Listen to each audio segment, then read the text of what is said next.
తాకట్టులో ఉన్న బంగారాన్ని విడిపించి ఆ రోజు ఆన్లైన్ ధరకే కొంటుంది కొమ్మూరి గోల్డ్. ఓం గం గణపతయే నమః. స్వర్ణలక్ష్మి నమస్తే అస్తు. పరబ్రహ్మ స్వరూపిణి రాజ్యం దేహి ధనం దేహి సర్వకామాంచ దేహి మే. గణపతి మనందరికీ మంచి బుద్ధిని సిద్ధిని సక్సెస్ని ఇవ్వాలని చెప్పేసి కోరుకుంటూ, స్వర్ణలక్ష్మి అమ్మవారు మన అందరికీ చక్కగా బ్రహ్మ జ్ఞానాన్ని కలిగించాలని, తద్వారా మనం ప్రతిదాన్ని శోభాయమానంగా చూస్తూ ఎప్పుడు మనకి దుఃఖం అనేది లేకుండా ఉండాలని చెప్పేసి, ఎప్పుడు ఆనందభరితంగా ఉండాలని చెప్పేసి అమ్మవారిని కోరుకుంటూ, అమ్మవారిని అలానే మనందరికీ చక్కగా సమృద్ధిగా ధనాన్ని ఇవ్వాలని చెప్పేసి, భాగ్యాన్ని ఇవ్వాలని చెప్పేసి కోరుకుంటూ, అంతేకాకుండా మనందరికీ రాజ్యం ఖచ్చితంగా ఒక అథారిటీ, పవరు, స్టేటస్, ఒక దర్పం అవన్నీ మనకు అమ్మవారు ఇవ్వాలని చెప్పేసి కోరుకుంటూ, వీటితో పాటుగా సర్వకామార్థ సిద్ధి, మన మనసులో అనుకున్న ముఖ్యమైన కోరికలన్నీ చక్కగా నెరవేరాలని చెప్పేసి అమ్మవారిని మనం కోరుకుందాం. సో మనం జూలై మంత్ రాశి ఫలాల గురించి మాట్లాడుకుంటున్నాం కాబట్టి, జూలై మంత్ చాలా ముఖ్యమైన అనేక రకాలైన విశిష్టతతో కూడుకొని ఉంది. ఇందులో మనం కొన్ని ముఖ్యంగా చర్చించుకుందాం. ఒకటి, ఈ మాసం వచ్చేటప్పటికి ఫస్ట్ 15 days నిజ జ్యేష్ఠ మాసంతో ఉంటుంది, తర్వాత ఆషాఢ మాసంతో ఉంటుంది. ఈ జ్యేష్ఠ మాసంలో చాలా వరకు పెళ్ళిళ్ళు, ముఖ్యమైన కార్యక్రమాలు ఉన్నాయి. వీటితో పాటుగా ఎప్పుడైతే ఆషాఢ మాసం స్టార్ట్ అవుతుందో ఇందులో చాలా చాలా ముఖ్యమైన పనులు అయితే ఖచ్చితంగా ఉన్నాయండి. ఒకటి మనం చూసుకుంటే గురుమూఢమి స్టార్ట్ అవుతుంది. ఎప్పుడైతే గురుమూఢం స్టార్ట్ అవుతుందో, ఈ గురుమూఢమి మనకి జూలై 15 నుంచి ఆగస్టు 13 వరకు ఉంది. ఈ డేట్స్లో మనకి వివాహాలు కానివ్వండి, గృహ ప్రవేశాలు లాంటివి శుభకార్యాలు ఎక్కువగా చేయరు. అది ఒకసారి గమనించవలసిందిగా కోరుతున్నాను. వీటితో పాటుగా మనకి ఇంకొక ముఖ్యమైనది ఏమవుతుందంటే, మనకి దక్షిణాయనం స్టార్ట్ అవుతుంది 17వ తారీఖు నుంచి. అక్కడ నుంచి ఇప్పటిదాకా ఉన్న ఉత్తరాయణం కంప్లీట్ అయిపోయి దక్షిణాయనం స్టార్ట్ అవుతుందని గమనించాలి. తర్వాత 25వ తారీఖున మనకి తొలి ఏకాదశి స్టార్ట్ అవుతుంది. దానికి ముందుగా చాతుర్మాస వ్రతం అని చెప్పేసి 4 మాసాలు ముఖ్యమైన మాసాలుగా చాతుర్మాస వ్రతం కూడా ఇందులోనే స్టార్ట్ అవుతుంది. ఇంకొకటి లాస్ట్ అండ్ ఫోర్మోస్ట్ ఇంపార్టెంట్, ఈ 14వ తారీఖు నుంచి 22వ తారీఖు వరకు మనకి చైత్ర మనకి ఆషాఢ నవరాత్రులు అని చెప్తారు.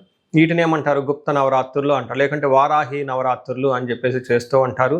ఈ నవరాత్రులు కూడా ఎంతో విశిష్టత కలిగి ఉంది. పర్సనల్గా ఈ 9 రోజులు నేను కూడా చక్కగా సింపుల్గా చేస్తాను, పెద్ద పెద్ద హడావుడిగా చేయకుండా.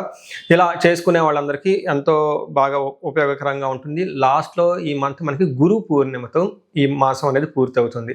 ఇన్ని రకాల విశిష్టత కలిగిన ఈ మాసంలో జ్యోతిష శాస్త్రం ప్రకారంగా కూడాను 3 ముఖ్యమైన గ్రహాలు మారుతూ ఉన్నాయన్నమాట.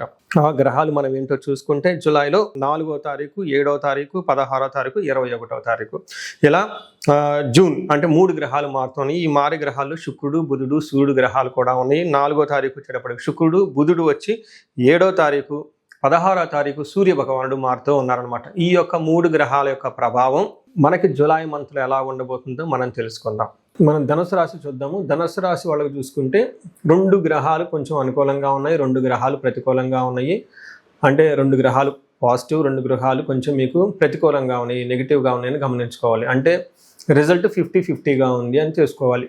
అయితే ఇందులో మన డీటెయిల్డ్ ప్రకారం చూసుకుంటే, ఫస్ట్ ధనుసు రాశిలో ఉన్న నక్షత్రాలు చూసుకుంటే, మూల 1, 2, 3, 4 పాదాలు, పూర్వాషాఢ 1, 2, 3, 4 పాదాలు, ఉత్తరాషాఢ ఫస్ట్ పాదం అంతా ఇందులో ఉందని గమనించాలి. పేరు బలం బట్టి చూసుకుంటే వీళ్ళకి ఏ, యో, బా, భీ, భూ, దా, భా, దా, భే అన్న అక్షరాలంతా కూడాను ఎవరిదైనా ఇలా ఫస్ట్ అక్షరం మోరార్లెస్ ఇదే సౌండ్తో ఉంటే వాళ్ళది కూడా ధనుసు రాశిని గమనించాలి. ముందుగా చెప్పుకున్న ప్రకారంగా 3 గ్రహాలు మారటంతో ఒక్కొక్క గ్రహం ఏ విధంగా రిజల్ట్ ఇస్తుందో మనం గమనించవచ్చు. ముఖ్యంగా సూర్యుడి వల్ల మనకి పీడ, నెక్స్ట్ కుజుని వల్ల సంపద, బుధుని వల్ల విరోధము, 9 శుక్రుని వల్ల స్త్రీ సుఖాప్తి అంటారు. అంటే 2 గ్రహాలు ఇబ్బంది పెడుతున్నాయి. బుధుడు, సూర్యుడు వచ్చేటప్పటికి ఆటంకాలు కలిగిస్తూ ఉన్నాడు, కుజుడు, శుక్రుడు వచ్చేటప్పటికి బెనిఫిట్ చేస్తున్నారని మనం గమనించాలి. ఇండివిజువల్గా డీటెయిల్ చూసుకుంటే, సూర్యుడు 8వ స్థానం ఉండటం అంత మంచిది కాదు అని చెప్తారు. దీనివల్ల కుటుంబంలోనూ తర్వాత అనుకోని విధంగా అన్ఎక్స్పెక్టెడ్గా ప్రాబ్లమ్స్ జరిగే అవకాశం ఎక్కువగా ఉంటుంది. మహర్షుల సంస్కృతిలో ఏం చెప్తారంటే, దుర్దోష శత్రు సంవాదో గమనాగమన వ్యధ దుఃఖ వార్తాశ్రుతం చైవ అష్టమస్తేస్తి యథా రవిహి అని చెప్తారు. అంటే దుర్దోష అంటే చెడు పనులు చేయాలన్న ఆలోచన వచ్చేస్తుంది. శత్రు సంవాదం, శత్రువులతో గొడవలు పడే అవకాశం ఎక్కువగా ఉంటుంది. గమన వ్యధ, రాకపోకలు ట్రావెల్ చేసేటప్పుడు అందులో ఎలాంటి లాభం ఉండదు, ఆటంకాలు కలుగుతూ ఉంటాయని చెప్పుకోవచ్చు.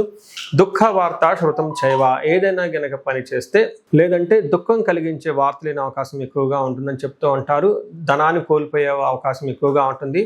భయం కలిగే పరిస్థితులు ఎక్కువగా ఉంటాయని గమనించుకోవాలి. అంటే సూర్యుడు 8th హౌస్లో ఉండటం అంత మంచిది కాదు. ముఖ్యంగా జూలై 15 నుంచి జూలై 25 వరకు తీవ్రత ఎక్కువగా ఉంటుంది. ఈ 10 days చాలా జాగ్రత్తగా ఉండటం ఎంతైనా అవసరమని గమనించాలి.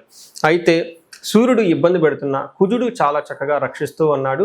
ఓ పక్కన కుజుడు 6వ స్థానంలో ఉండటం వల్ల మీలో ఉన్న రిస్క్ టేకింగ్ ఎబిలిటీస్ కానివ్వండి, తర్వాత ధైర్యంగా సాహసంగా అనుకున్న పనులని చక్కగా చేసుకుంటూ పోయే ఒక సామర్థ్యత, శక్తి మీలో ఉంటాయని గమనించాలి. కుజుడు ఎప్పుడైతే 6వ స్థానంలో ఉంటారో మన సంస్కృతంలో మహర్షులు ఏం చెప్తారంటే వస్త్రలాభో ధాన్యలాభో ధనలాభో యశాస్తద మనల్లాసో ధర్మసిద్ధి షష్టమస్తే భవేత్ కుజ అంటారు.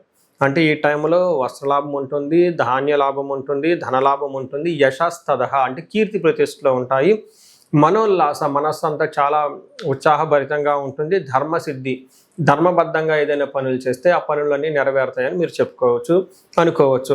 సో ఇక్కడ కుజుడు బాగా మంచి సపోర్ట్ ఇస్తూ ఉన్నారు. అయితే కుజుడు వల్ల సపరేషన్ డిసీజెస్, భార్యాభర్తల మధ్య అనవసరమైన గొడవలు వచ్చే అవకాశాన్ని కూడా ఇస్తూ ఉన్నారు. అంటే ఏ ప్రకారం చూసుకున్నా కానీ కుజుడు చాలా స్ట్రాంగ్గా సపోర్ట్ ఇస్తున్నాడు.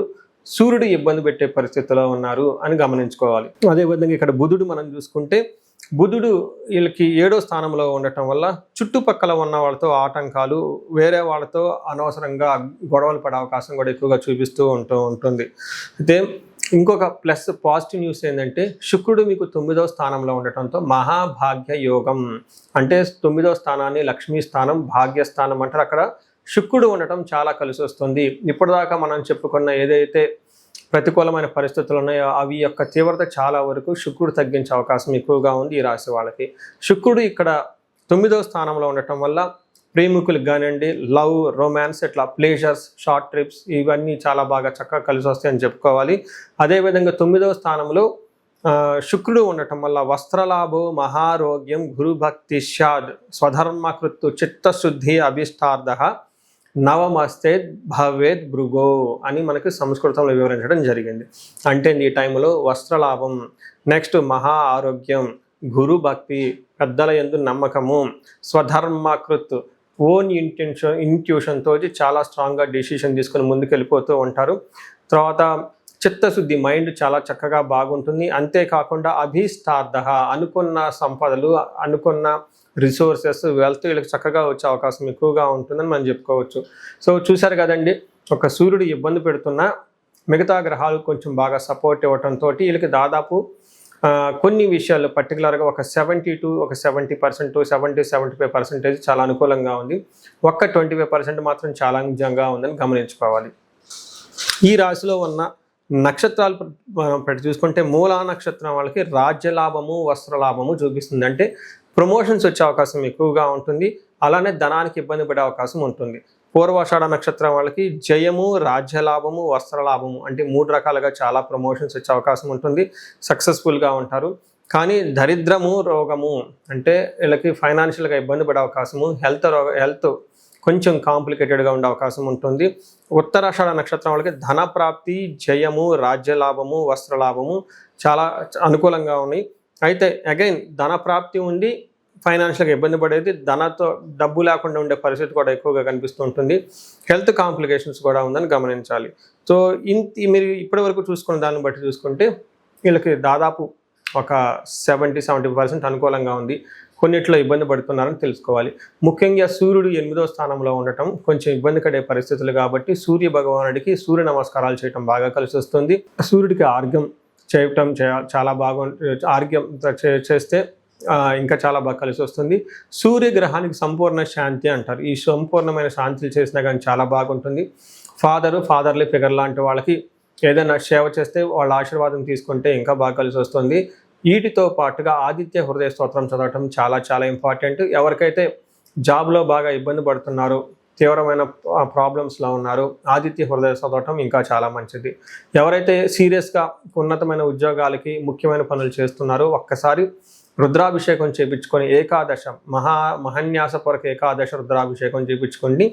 చాలా చక్కగా ఉండే అవకాశం ఎక్కువగా ఉంటుంది. ఈ రాశి వారికి అష్టైశ్వర్యాలు కలగాలని చెప్పేసి కోరుకుంటున్నాను. పరిహారాల్లో భాగంగా ఈ రాశి వాళ్ళు ముఖ్యంగా నేనేం చెప్తానంటేనండి, ఇది గోచార రీత్యం అంటే గోచార ఫలితాలు అని చెప్తూ ఉంటారు. అయితే మీ ఇండివిడ్యువల్ యొక్క జన్మరాశిలో చూడటం కూడా చాలా ఇంపార్టెంట్. ఈ గోచార రీత్యాలతో పాటు మీకు ఇండివిడ్యువల్గా ఉన్న దశాభుక్తి ఏంటి, ఏమైనా శాపాలు ఉన్నాయి, ఏమైనా గ్రహ దోషాలు ఉన్నాయంటూ జ్యోతిష శాస్త్రంలో ప్రకారం అనాలిసిస్ చేసుకోవడం చాలా ఇంపార్టెంట్. ముఖ్యంగా ఎవరికైతే ఏజ్ 40 years ±5 years ఉంటుంది, అంటే 35 to 45 years ఏజ్ ఉండి మధ్యలో మీకు ఎక్కడైనా కనుక కెరీర్లో గ్యాప్ వచ్చినా, లేదంటే అనుకున్న పనులు కాకపోతున్నా, మధ్యలో స్టాగ్నేటెడ్గా అనిపించినా, లేదంటే ఏదైనా ఒక గందరగోళమైన పరిస్థితి, కయోటిక్ పరిస్థితుల్లో మీరు ఇన్వాల్వ్ అయ్యారు, తెలవకుండా అవుట్ ఆఫ్ యువర్ కంట్రోల్ వెళ్తూ ఉంది అనుకుంటే ఖచ్చితంగా మీ జన్మ జాతకం చూపించుకోవడం చాలా చాలా ఇంపార్టెంట్. ఎందుకు అంటే మనకు మోడర్న్ సైకాలజీలో, మోడర్న్ సైన్స్లో ఇది మిడ్ లైఫ్ క్రైసిస్ అంటారు. కానీ జ్యోతిష శాస్త్రం దీనికి చాలా విధాలైన పరిష్కారాలను చూపిస్తుంది. ఈ టైంలో 2 ముఖ్యమైన విషయాలు జరుగుతూ ఉంటుంది. అలా మీ గ్రోత్ కనుక ఆగిపోయి ఉంటే, ఫస్ట్ మీకేమైనా శాపాలు ఉన్నాయా, ఆ శాపాలు ఈ టైంలో యాక్టివేట్ అయ్యా అని చూసుకోవాలి. రెండోది, ఈ టైంలో మీకు నడుస్తున్న దశాభుక్తుల యొక్క గ్రహాల యొక్క ఏమైనా దోషాలు ఉన్నాయా, ఈ 2 కారణాలు ఏంటో తెలుసుకొని వాటికి సంబంధించిన విశ్లేషణ చేసుకొని చక్కటి పరిష్కారాలు చేసుకొని పరిహారాలు చేసుకుంటే లైఫ్ 10 అంతలు ముందుకెళ్ళే అవకాశం ఎక్కువగా ఉంటుంది. నా దగ్గరకు వచ్చే క్లయింట్స్లో ఎక్కువగా ధనానికి ఇబ్బంది పడుతున్న వాళ్ళు స్వర్ణలక్ష్మి విశేష హోమం చేయించుకుంటూ ఉంటారు. శత్రు బాధలు విపరీతంగా ఉన్నవాళ్ళు మనకు వచ్చేటప్పుడు చండీ హోమం చేయించుకుంటూ ఉంటారు.